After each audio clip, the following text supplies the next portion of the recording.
Docteur Ferjaoui Mohamed Aymen, professeur agrégé au service maternité B, pour nous parler de l'hystérectomie cœlioscopique. Bonjour tout le monde. Je remercie le comité d'organisation de m'avoir associé à ce workshop de session vidéo, projection vidéo.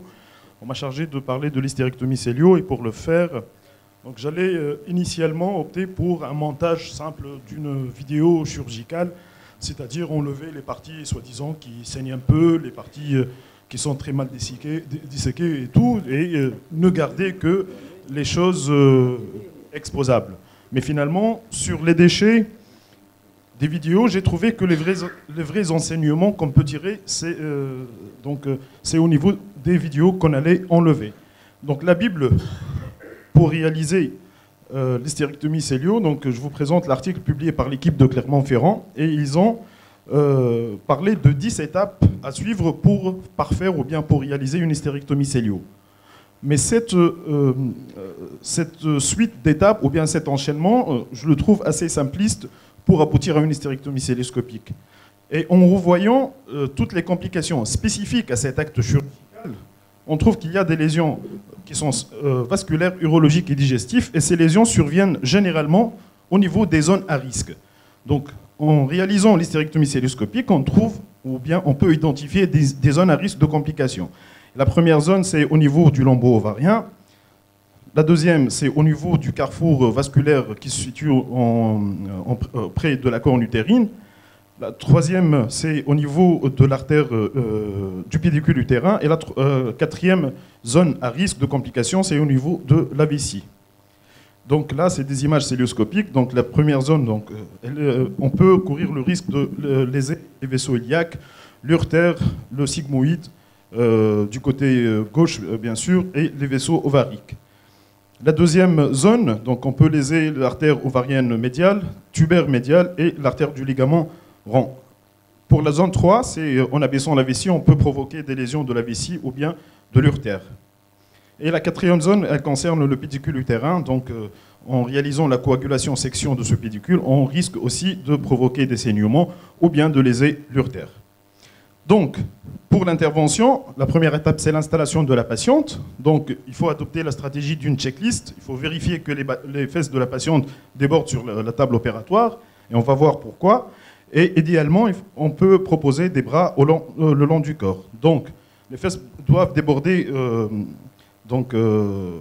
sur la table opératoire pour pouvoir bien manipuler le manipulateur utérin. Dans ce cas, un manipulateur type Clermont-Ferrand. Et une bonne manipulation va certainement nous aider à mieux s'exposer, à mieux réaliser notre geste. Lorsqu'on installe le manipulateur utérin, il faut faire attention parce qu'on peut avoir ce genre de complications. Donc c'est une perforation au moment de l'installation d'un manipulateur utérin. Donc si on est face à une hystérectomie pour une lésion bénigne, ça ne pose généralement aucun souci. Mais en cas de cancer, certainement, ça va compromettre le pronostic cancérologique. Donc, l'installation des trocars, il y a deux façons. On peut installer un trocar en suspubien et au niveau des deux fosses iliaques avec un trocar ombilical pour l'optique. Nous, au service, donc, on préfère cette installation que je trouve plus ergonomique, mais bon, ça, c'est un avis personnel. Donc, on revient sur les détails de l'intervention. Donc, il faut toujours adopter cette méthode de checklist. Donc si on a des adhérences, il faut les libérer bien sûr. Et pour débuter, donc au niveau de la zone 1, pour commencer, il faut repérer l'urtère. Donc là, vous le voyez. Donc ça va répéter. Donc son repérage va certainement nous faire éviter des complications. Donc j'avance. Où coaguler, donc où commencer au niveau du lambeau ovarien. Donc si on va, je m'excuse, donc si on va coaguler assez bas, donc assez haut plutôt, au niveau de cette croix, vous remarquez que la distance entre le lambeau et l'urtère, elle fait aux alentours de 2 cm, mais si on part directement au ras de l'ovaire, on a une distance qui est aux alentours de 4 cm, 5 cm, et en plus, donc en coagulant, il faut bien pincer et soulever encore l'annexe pour éviter les lésions urétérales ou bien digestives surtout le sigmoïde du côté gauche. Donc là, je mets cette plaque pour attirer votre attention sur l'entretien du matériel. Et là, vous voyez, donc c'est une vidéo qui est ralentie. Vous allez voir le genre de soucis qu'on peut avoir en paire opératoire. Donc il faut bien entretenir et bien vérifier son matériel avant de commencer. Donc là, je vais vous montrer quelques vidéos sur la gestion de cette zone 1. Donc malgré une bonne coagulation, on peut avoir des saignements. Vous avancez s'il vous plaît un peu la vidéo. Donc au service, on travaille à la pince bipolaire et au ciseau.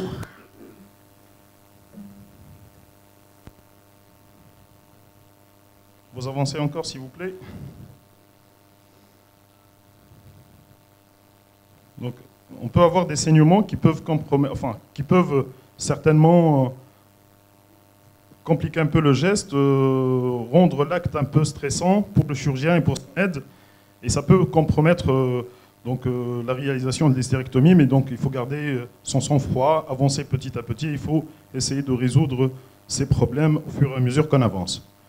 Donc une deuxième complication ou bien effet indésirable qu'on peut voir lors de la réalisation ou bien de la gestion de la zone 2, c'est la lésion de l'artère tubaire médiale malgré une bonne coagulation.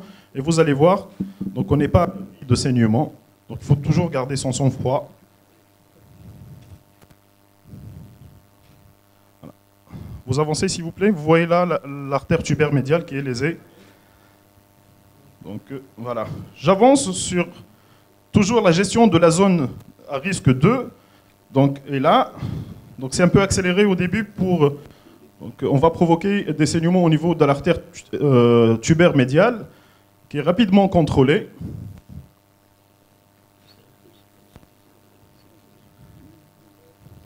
Voilà. Et là, j'ai commis une faute là. Vous arrêtez la vidéo, s'il vous plaît. Voilà. Je reviens. Vous avancez. Encore vers la fin. Voilà, c'est bon, je pense. Un peu en arrière. Encore en arrière, s'il vous plaît. Encore un peu plus. Encore. Voilà.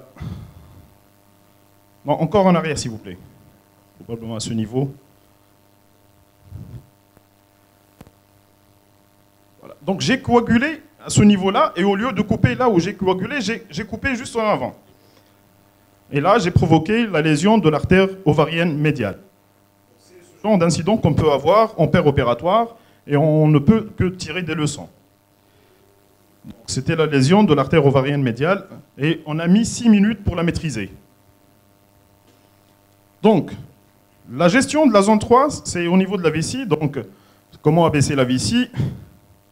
Donc, après avoir disséqué les deux feuillets antérieurs et postérieurs du ligament large, et après avoir effondré le ligament large, surtout le feuillet postérieur jusqu'aux US, l'aide opératoire, en pinçant le péritoine utérovisical, donc on essaie par des mouvements de coagulation-section, d'ouvrir ce péritoine et d'abaisser la vessie.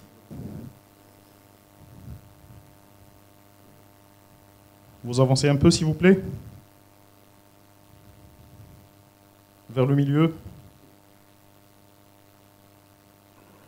Voilà. Donc, en s'aidant de la coque du manipulateur utérin qu'on doit pousser vers le haut au maximum, donc on peut avoir le plan de clivage et le plan de dissection qui est un plan avasculaire.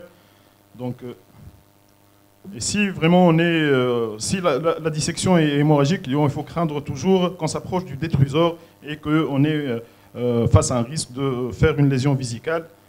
Donc il faut toujours partir tout doucement. Vous avancez un peu s'il vous plaît. Vous avancez un peu s'il vous plaît.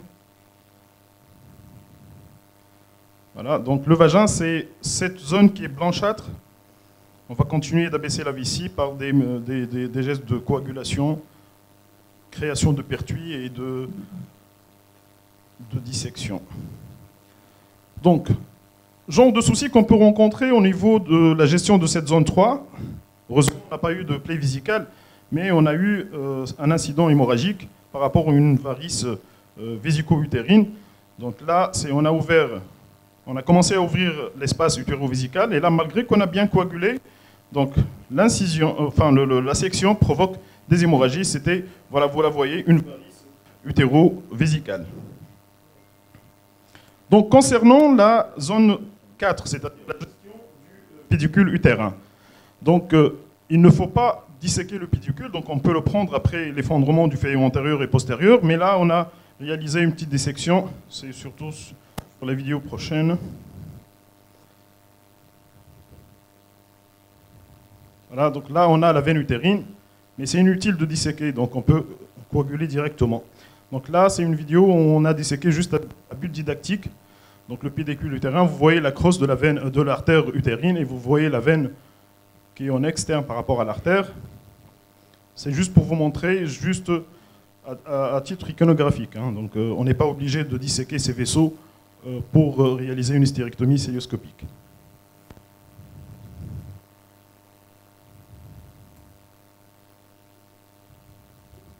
Voilà, donc là vous avez les deux vaisseaux utérins.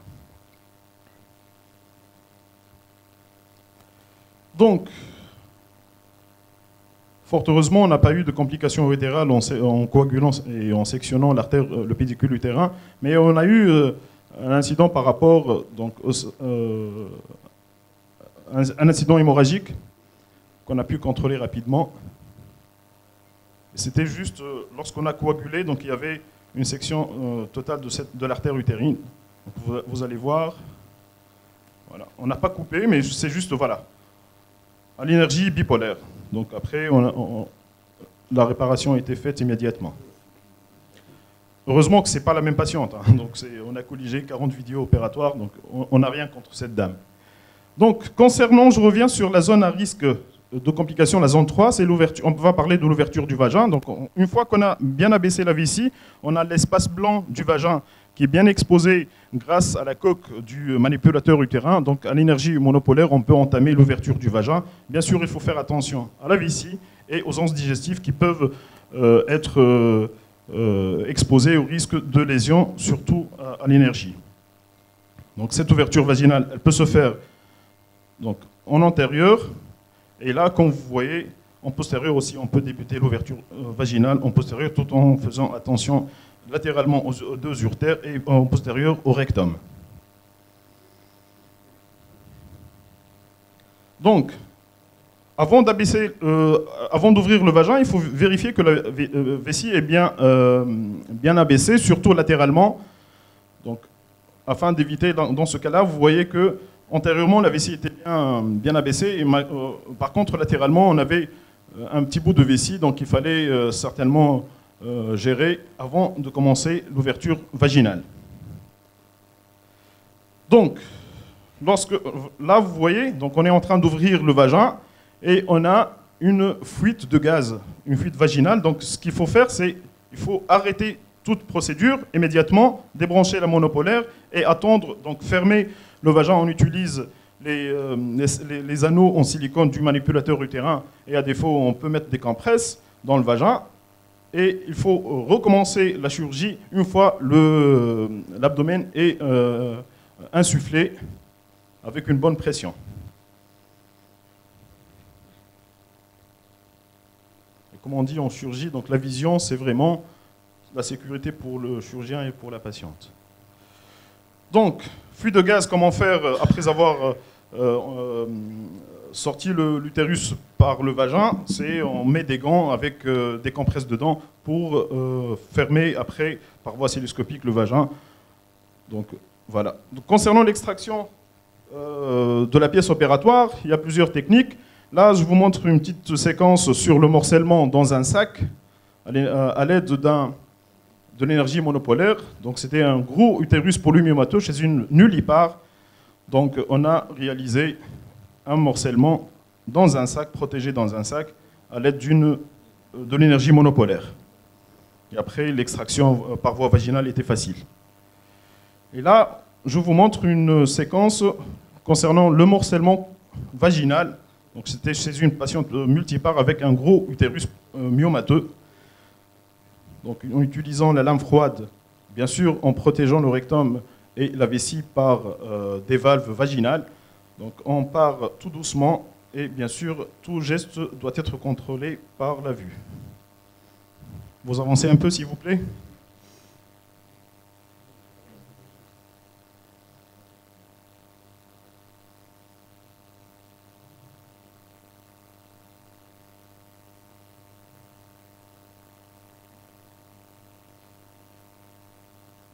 Voilà, ça va, normalement ça va sortir tout de suite, voilà. Et on avait un utérus qui pesait presque 600 grammes. Donc, concernant les techniques de fermeture du vagin, donc on peut le fermer par la voie basse. Je pense que c'est la méthode la plus facile et la plus sûre. Donc on prend les deux angles par des pinces cochères ou bien des joncs forts et après on prend les deux angles et on fait notre surjet. Et après, on revient par la voie cœlioscopique pour vérifier nos structures intra-abdominales et vérifier les saignements et faire la toilette. Voilà. Sinon, on peut le fermer par la voie cœlioscopique. Et pour le faire, il faut s'entraîner sur la réalisation des points des nœuds cœlioscopiques et on peut s'aider par des simulateurs de cellulose.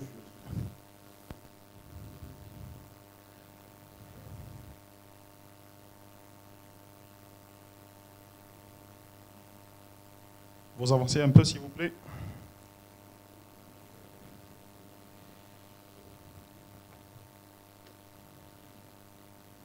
On avance la vidéo, si vous permettez.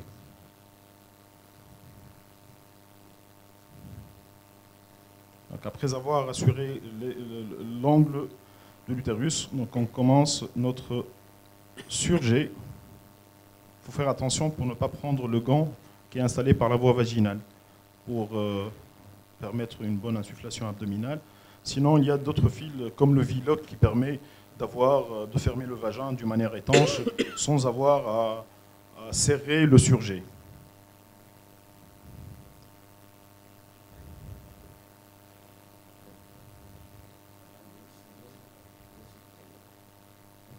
Voilà, après on fait notre toilette. Donc, je reviens sur les étapes déjà décrites dans presque tous les bouquins qui parlent d'hystérectomie cellio et dans les articles qui permettent de vulgariser cette technique. Et je reviens sur le fait que cette filiation elle est assez simpliste. Et ce que je propose, c'est de faire l'apprentissage de l'hystérectomie cœlioscopique. Donc, on change le paradigme d'apprentissage, c'est-à-dire l'apprenant il doit savoir gérer chaque zone indépendamment et seul. Et une fois il arrive à gérer toutes les zones à risque, l'assemblage va nous faire une hystérectomie cœlioscopique. Donc, cette dichotomie entre zone à risque, ce nouveau concept, on peut le calquer sur les 10 étapes. Et là, repérage du ligament rond, coagulation, section du ligament rond, on peut l'attribuer sur la zone à risque 2. L'ouverture du feuillet antérieur du ligament large, la fenestration, le feuillet postérieur, la gestion du lombo ovarien, tout ça, c'est la zone à risque 1. L'abaissement de la vessie, ouverture du vagin et fermeture du vagin, c'est la zone à risque 3. Et la coagulation-section des pédicules du terrain, c'est la zone à risque 4. Donc, là, finalement, l'hystérectomie cœlioscopique, c'est la gestion de la zone 1, plus la gestion de la zone 2, plus la zone 3 et la zone 4. Je vous remercie.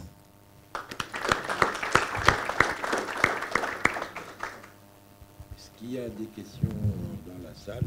Plusieurs questions. Plusieurs questions. On commence par Nice. Docteur Free.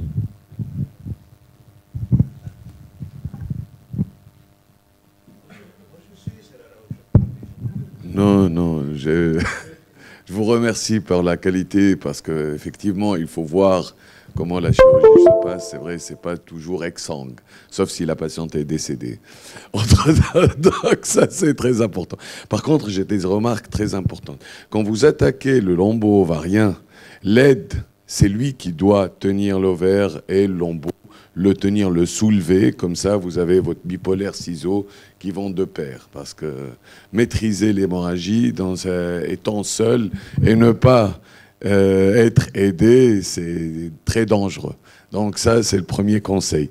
Deuxième conseil, c'est vrai, c'est inutile de faire des gestes, même didactiques, quand ils ne sont pas nécessaires. C'est-à-dire, aller disséquer les veines. Moi, j'ai vu des films sur YouTube, sur des patientes où l'utérus est petit, on doit faire une hystérectomie et on dissèque tout l'espace rétropéritonéal.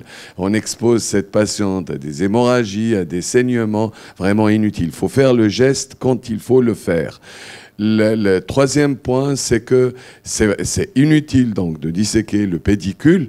Par contre, le squelettiser par rapport au vagin, ça permet d'écarter l'urtère. Et puis aussi, quand on fait les sutures, elles sont sûres, c'est l'angle, et puis ça évite d'avoir des saignements ultérieurs difficiles à récupérer. Quatrième point qui est très important, et là, vous n'avez pas insisté, parce que quand vous avez fait votre colpotomie postérieure, vous avez coupé au-dessous des utérosacrés. Et ça, c'est vraiment pas bien. Pourquoi? Parce que normalement, la cupule du mobilisateur, elle doit éloigner les utérosacrés. Donc, quand on va faire la colpotomie postérieure, on doit couper au-dessus des utérosacrés. Pourquoi? Pour les préserver, pour éviter les descentes de dôme.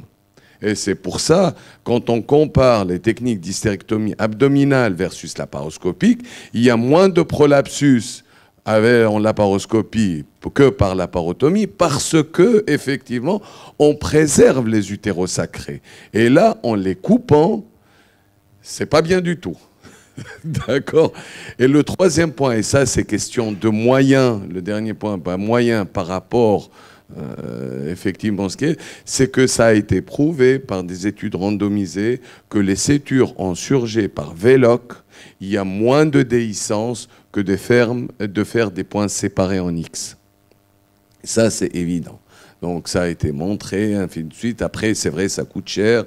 Il n'y a pas les moyens, ainsi de suite. Il vaut mieux faire, alors, dans ce cas-là, par voie vaginale, quand on est sûr. L'autre chose, c'est qu'on peut faire aussi des points extracorporels, laparoscopiques. Et là, on est sûr de la tension du point qu'on met en place. Merci.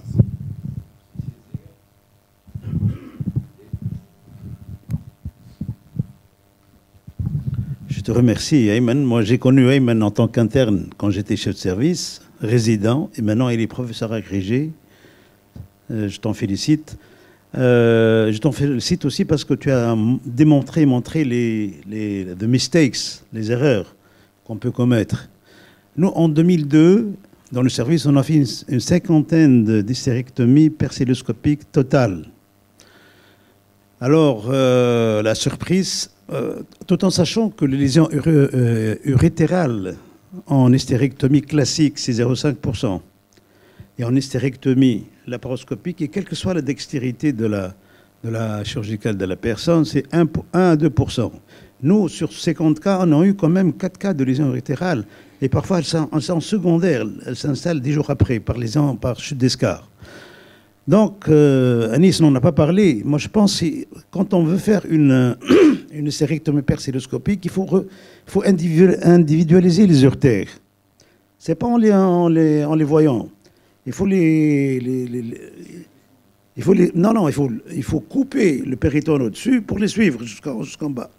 Tout en sachant que maintenant, il y a des techniques de fluorescence. Tu injectes un produit fluorescent et à la celloscopie, tu as les désurtères devant toi. Donc, tu n'as aucun problème. Donc, le fait de squelettiser, c'est les désurtères, parce que ça prend combien de temps? Ça peut saigner aussi. Moi, je pense que, surtout avec le climat médico-légal qui existe en Tunisie, il faut faire très, très, très, très attention. Hein. Sinon, vous risquez d'avoir 1 milliard d'endommagements envers la malade. Donc, moi, je pense que les urtères, c'est très important. En plus, il y a là aussi la qualité de l'énergie qu'on utilise, parce que le monopolaire, ou même le bipolaire, hein, il se propage il peut se propager vers l'urtère. En plus, vous avez mentionné morcellement vaginal. C'est morcellement à travers le vagin.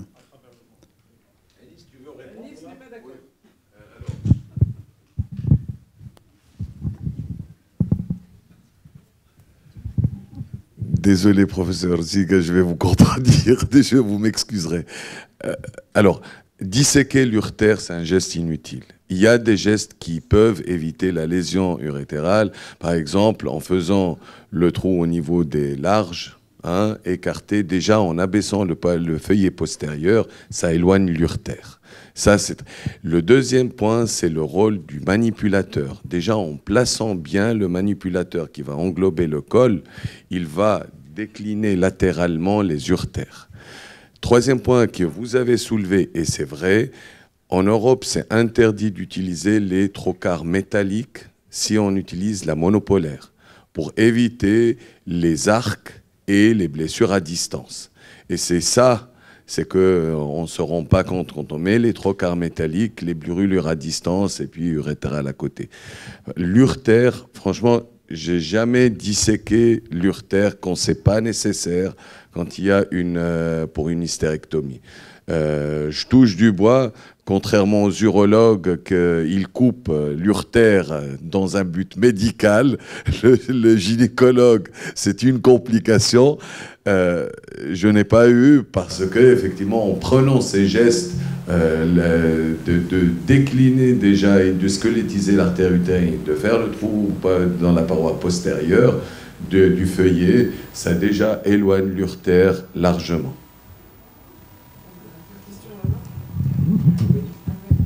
Bonjour, merci Ayman.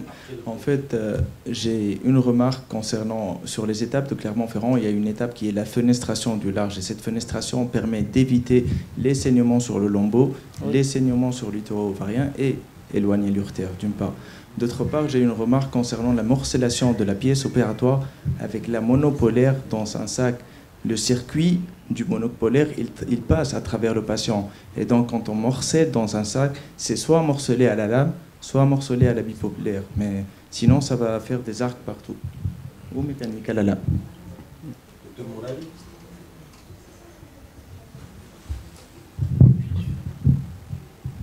Merci Ayman. C'est vrai que ça nous change un peu des vidéos où tout est lissé, tout est parfait, ou au contraire. On ne met que, je dirais, les belles choses, etc. Et on voit que le quotidien est souvent difficile. Moi, je rebondis sur ce qui a été dit. En voyant dans le même raisonnement de critique, je pense que la fenestration aide énormément. Oui. Que ce soit sur la première zone où on voit que la coagulation a été prise presque en bloc.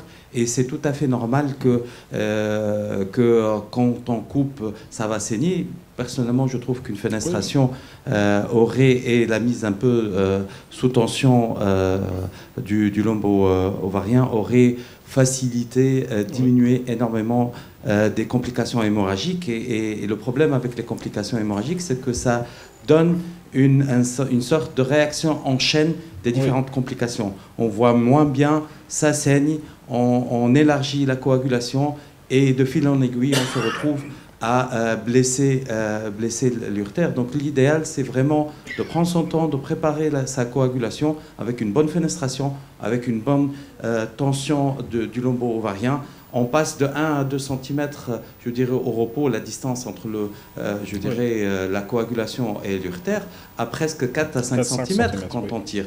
Donc, on est vraiment très loin. Et comme l'a dit Selhedi, la propagation de l'électricité, c'est 2 cm pour le monopolaire et 1 cm pour le bipolaire. Donc, quand tu es à 4 cm, généralement, on craint rien. Bien. Il ne faut pas couper entièrement, il faut laisser toujours le lombo sous traction pour rattraper, et tu l'as très bien fait. Deuxième petite remarque, c'est le décollement de la vessie. C'est vrai qu'on a commencé, et ça c'est un peu les travers de la laparotomie, le décollement par voie latérale. Je trouve que pour la cellule, l'idéal c'est de prendre son courage à deux mains et d'ouvrir en plein milieu de la vessie, qu'un aide, par exemple, le docteur Abouda, qui sait très bien prendre la vessie, tracte le péritoine et la vessie. En tout cas, Anis a confirmé que tu étais un pro de la traction de la vessie. Donc, on ne prend pas le péritoine, on prend toute la vessie. Au milieu, il n'y a pas de varice, il n'y a rien du tout. Après, de là, on peut s'étendre en latéral. Je pense que c'est beaucoup plus safe que quand tu attaques en latéral, tu t'exposes à prendre les varices. Et pour le vagin, je pense qu'il faut... Canis a dit une fois, quand on ouvre le vagin, il faut que ça soit un peu saignant. Parce que la cicatrisation est meilleure, on a une meilleure cicatrisation au niveau du dôme vaginal. Donc, quand c'est très blanc, quand c'est carbonisé, après, on risque de ne pas avoir une bonne cicatrisation à la chute des points, et des fois, ça s'ouvre avec une issue des anses, etc. Ça a été vu au tout début de l'expérience des hystérectomies, et on se rend compte que les premières fois, on voulait bien faire avec une tranche vaginale exsangue, voire brûlée, et la cicatrisation est de loin plus mauvaise. Donc Canis dit qu'il faut que ça soit un peu saignant pour la tranche vaginale. Oui. Moi, je fais l'équivalent de l'Aldrich. C'est vrai que c'est un peu plus chiant, mais je pense que l'Aldrich a plusieurs avantages. C'est-à-dire que, d'une part, ça diminue un peu du risque des prolapsus du dôme. D'autre part, tu t'éloignes encore plus des urtères. Et tout le monde te dit que les urtères, on les blesse surtout au niveau du col, du vagin, etc., où c'est presque, là aussi, 1,5 cm du vagin ou du dôme vaginal. Et là, c'est le LED aussi qui te pousse, il doit vraiment pousser. C'est un peu l'équivalent de la laparotomie, pousser à l'intérieur pour éloigner l'urtère. Oui. Merci. Merci, docteur Bochman. Docteur Nayoumi, Jean-Marc.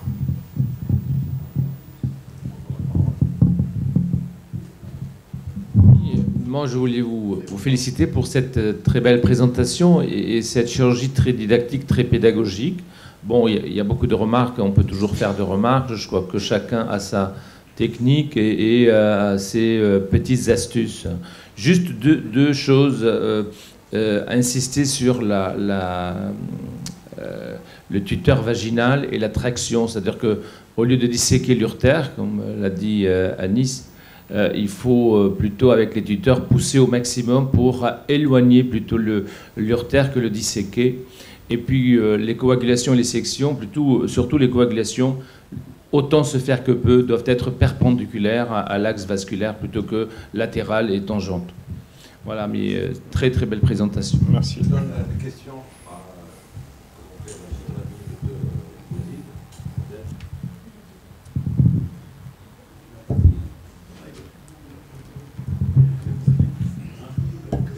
Merci, mon ami, monsieur le professeur Marlouf. Je remercie notre ami l'orateur. Merci.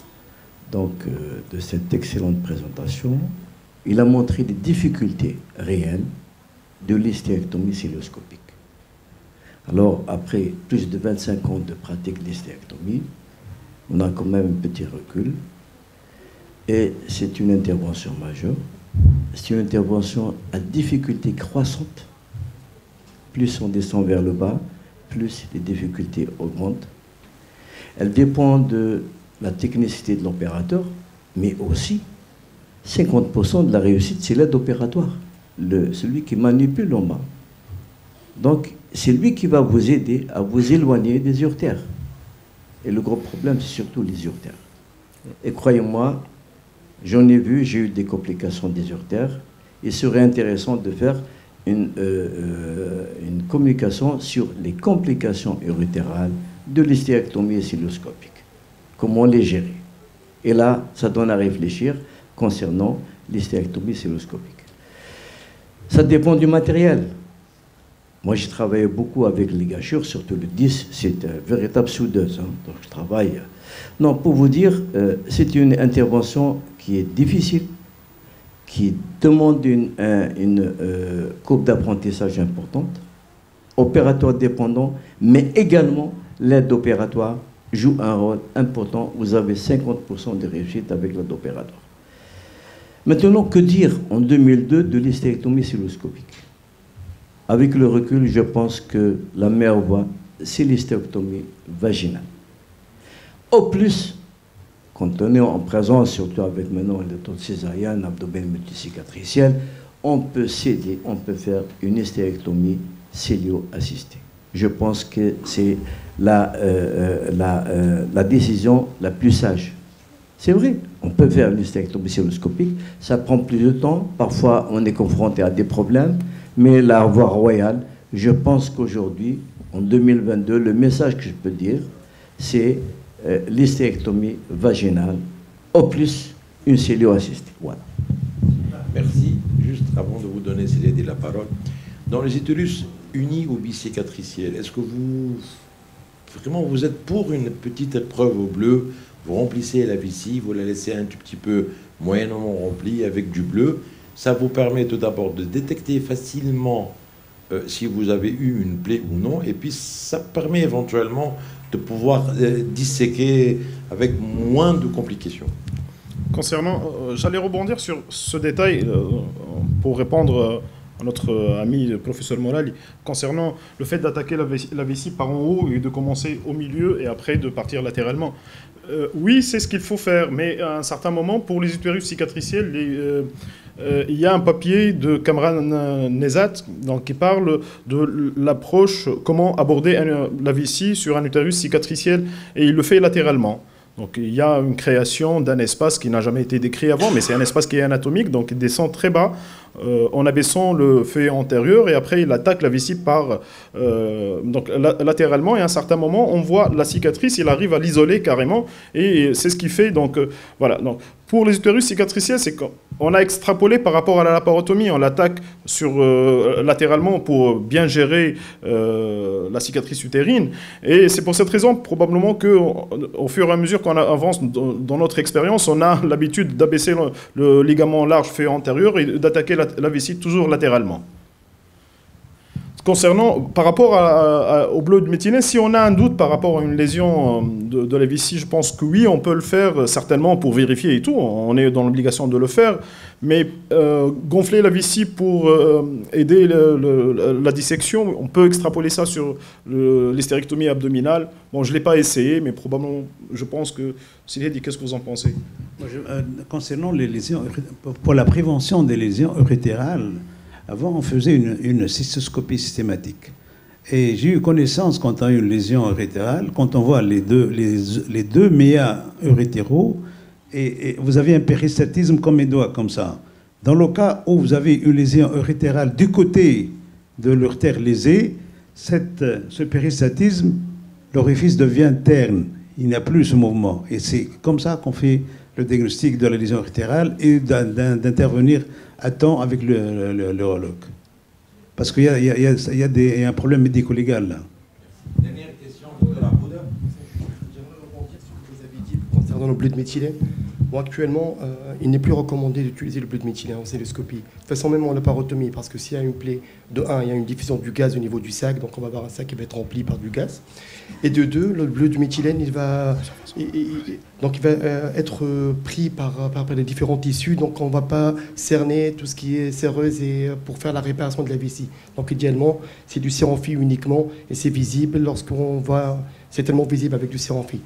Et autre chose, pour tout ce qui est les utérus cicatriciels avec une dissection difficile de la vessie, on peut remplir la vessie et ça nous permet de voir parfois les plans. Et je pense qu'idéalement, c'est d'aborder la première incision, c'est en médian, mais il faut passer en latéral.